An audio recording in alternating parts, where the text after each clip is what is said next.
டேய் பாலா, அந்த சைடு அடிக்காதடா. தம்பி, இதை கொஞ்சம் வாங்கிட்டு வாப்பா வரும்போது. டேய் கமல், உங்கள் வீட்டில் இன்னைக்கு என்னடா சாப்பாடு? இப்படி ஒவ்வொரு குரல் அந்த ஃப்ளாட்டையே அலங்கரிச்சிட்டு இருந்துச்சு. சூரியன் தன் பங்குக்கு சுட்டெரிச்சிட்டு இருந்துச்சு. அச்சோ, விடிஞ்சிருச்சா? இன்றைக்கி சரியான வேலை இருக்கே பொட்டிக்கில். நிறைய ஆர்டர்ஸ் வேறு பெண்டிங்கில் இருக்குது. இன்றைக்கி நிறைய டிசைன்ஸ் வேறு டெலிவரி கொடுக்கணும். இவ்வளோ நேரம் தூங்கிட்டேனா அப்படின்னு பதறிக்கொண்டே எழுந்தா தன் படுக்கை அறையை விட்டு அவள். வேகமாக அடுப்பில் பாலை வச்சா.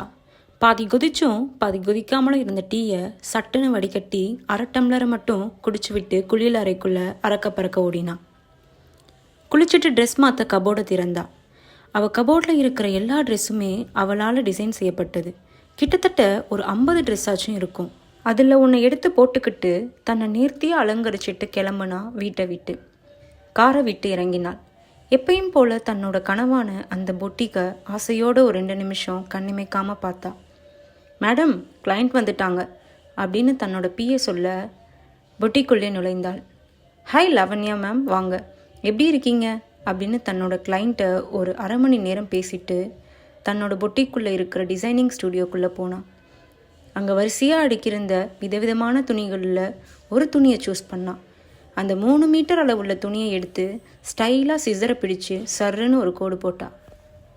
அவளோட கை நேர்த்திக்கு அந்த நேர்கோடு தான் சாட்சி. அப்படி ஒரு திறமையானவள். வேலையை முடிச்சாச்சு ஒரு வழியா அப்படின்னு சொல்லிக்கொண்டே தன் கண்ணை மூடி தன் தலையை பின்புறமாய் சாய்த்தாள் மெல்ல. ஏய் எழுந்திரி, இன்னமுமா தூங்குற? அந்த திடீர் குரல் அவள் தூக்கத்தை கலைத்தது. சற்றென்று விழித்து கொண்டாள். அவளை சுற்றி இருந்த சூழலும் அவனும் அவள் கனவுல இருந்ததுக்கு மாறுபட்டு இருந்தாங்க. ஆஃபீஸில் நிறையா வேலை இருக்குது, நான் இன்றைக்கி சீக்கிரமாக போகணும். நான் வாக்கிங் போயிட்டு உடனே வந்துடுவேன். சீக்கிரமாக டிஃபனையும் லஞ்சையும் செஞ்சு வச்சிரு. தன் கணவன் சொல்லி முடிக்க அவள் ஒரு வித விரக்தியுடன் தலையை ஆட்டிட்டு குளியல் அறைக்குள்ளே போனான். குழாயில் வந்த தண்ணியை கையில் பிடிச்சு முகத்தில் பளிச்சுன்னு அடித்தா. மொத்தமுமாக கலைஞ்சிச்சு. அன்றைய தூக்கம் மட்டும் இல்லை, அவளோட கனவும் சேர்த்து.